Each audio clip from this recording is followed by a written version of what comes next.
Everyone, and welcome back to Catalyst Missions. In this episode, we're going to talk about the most recent work that has occurred in West Africa. There are 4 countries. I don't think I'm going to get all of them correct. Ivory Coast, Nigeria, Senegal, Mali. and Mali. Mm-hmm. Okay, so we have 4 countries that work is going on in, and we have Doug here to provide us an update on what has been happening. This, again, is a long-standing relationship.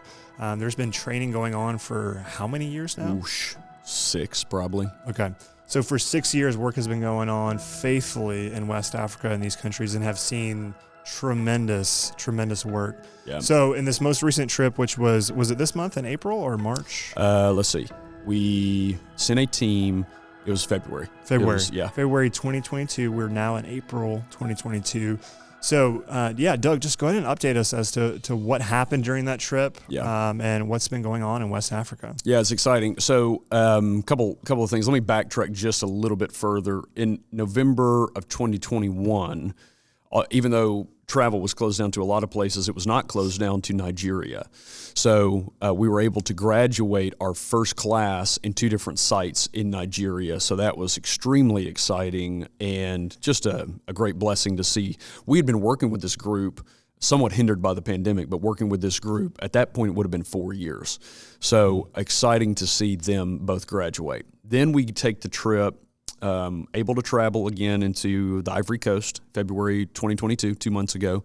And Nathan, who is on staff with us, he was able to go to Jokwe, which is one of our training sites in the Ivory Coast, and participate in the graduation there. Right. Pastor James has been leading that site. He's taken them through every single module. He's our national coordinator in Ivory Coast. And Nathan was able to participate in that graduation there. And it was a huge celebration. They do it big. So it was a real exciting thing. Then they traveled back from Jokwe to Abidjan. And in Abidjan, Ivory Coast, which is where teams always fly in, so it makes it a little easier. We have a training group there, and they participated in walking them through Module 2. So in the Ivory Coast right now, let's see, there are at least 4 training sites, and that's in addition to the training sites that James has set up both in Mali and Senegal through other coordinators on the ground. Yeah, and for those who are new, tell us about James, because James is someone who's been involved and literally hops from country to country to do all this work. So for anybody who doesn't know about James, just provide us an update on James. Yeah, so I always tell this story because it's so crazy. But James contacted me. I remember being in Houston visiting family, and I get an email from this random guy that I've never met before named Weager James. James is actually his last name, so we just call him James. But I get this email from him, and he said, "I'm a pastor in the Ivory Coast. I need help. Can you guys come?" And I emailed him back, "Brother, we can't come, but we'll be glad to train you online." And so he took the next year to meet with me faithfully, in the pattern we like to take with regional coordinators. He met with me faithfully. He asked for nothing except the training. And when we saw him multiplying it, we thought, okay, well, let's take a vision trip. So the first vision trip was to a place called Yamoussoukro, Ivory Coast, which is where we actually graduated our first class there. That's the first group he set up. When was that? Yamoussoukro graduated in 2020. Okay. Yep. So the work would have started in 16? Work started in 17. 17. Yep. I started with him in 16. Year together, then vision trip in 17. Okay. Yep. Great. Is Mali the most recent training site, or what's the most recent training that's been going on in West Africa? It's Mali would be the most recent country added. Yeah, the most recent country. So James has contacts both in Senegal and Mali, and he was traveling. You have to go through Mali to get to Senegal. So he was traveling through Mali to go to Senegal to the training site, which provided a lot of crazy stories.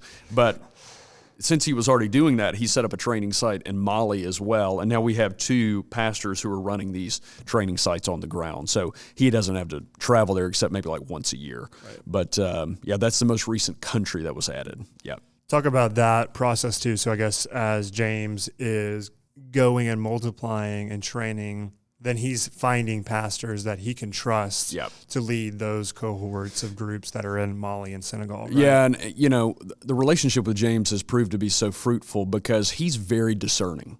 he's very discerning about I don't want to say people's motives necessarily, but he knows the type of people that we're trying to work with, and he knows also the theological standard that we have.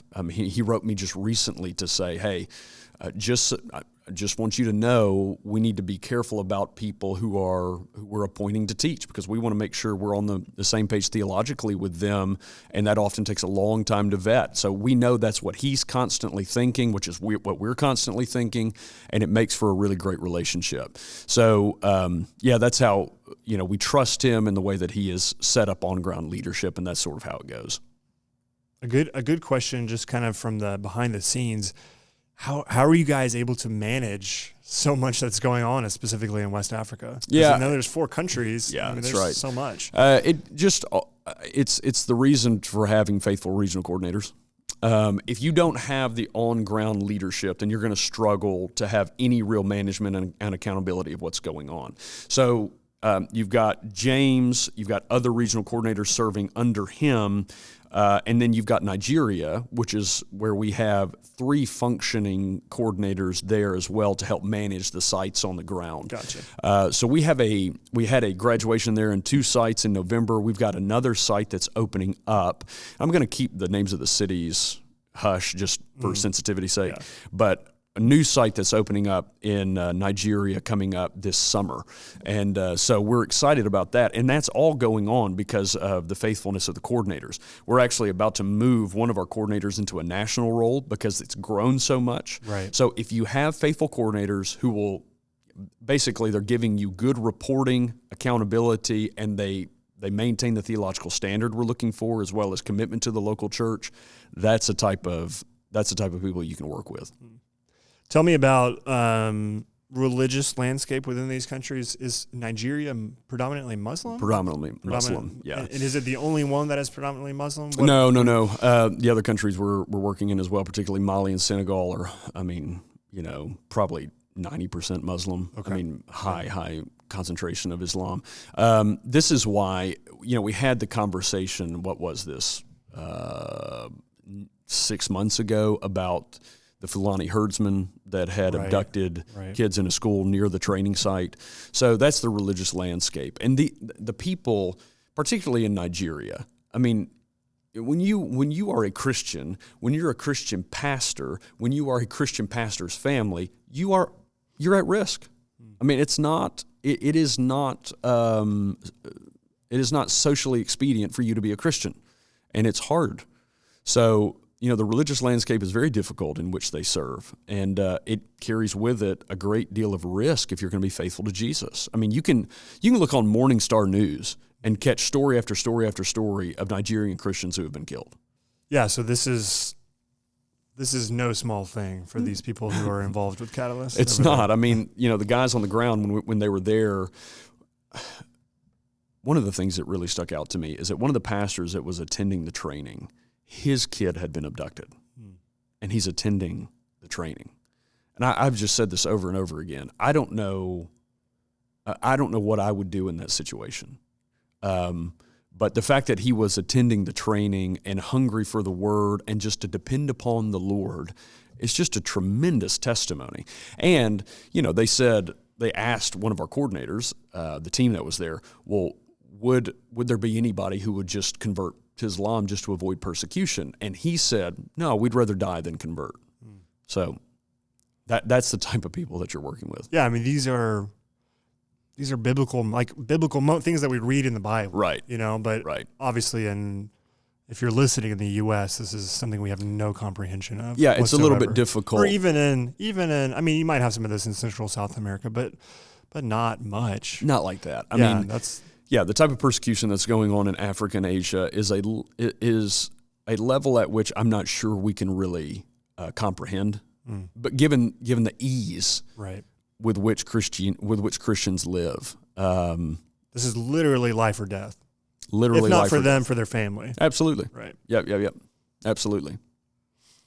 How does that then translate to? What's the receptiveness, I guess, of their people? Yeah, the receptivity is like it. Well, it's like we talked about in Cuba. You take affluence away, And what you have is a deep hunger for the word that is often produced. And it's the same in a place of persecution. The psalmist says in Psalm 119, I think it's verse 71, that I was afflicted so that I might understand your word. There's something that happens in the persecuted church where there's an understanding of God's word that goes much deeper because of that experience of persecution. So, the receptivity is extremely high. That's often why we have more sites than we have resources or people. So we have to say no, we're going to go about it this way for quality's sake. But the receptivity is certainly very high.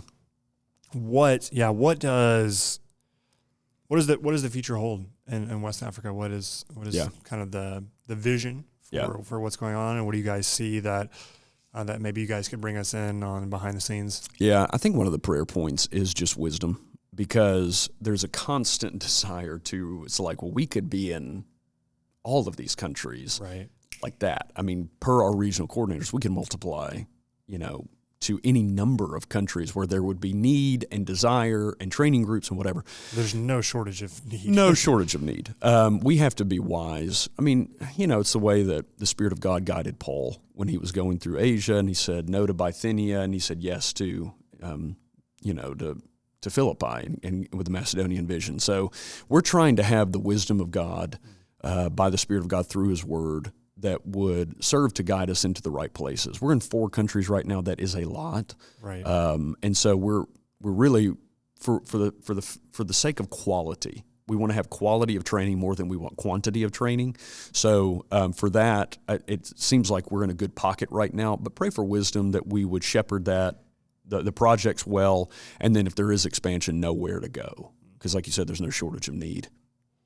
So that has been an update on our project in West Africa. Like Doug said, there is no shortage of need, no shortage of work going on across the 4 countries. Again, just continue to pray for wisdom for Doug as he's directing and looking for other opportunities and other things going on and just leading this entire group. But then really specifically pray for those on the ground like James and the coordinators that are under him and their leadership, because they are the ones who are right in the face of adversity or in the face of spiritual warfare, who are literally looking across maybe the table from people who do not want this to succeed at all.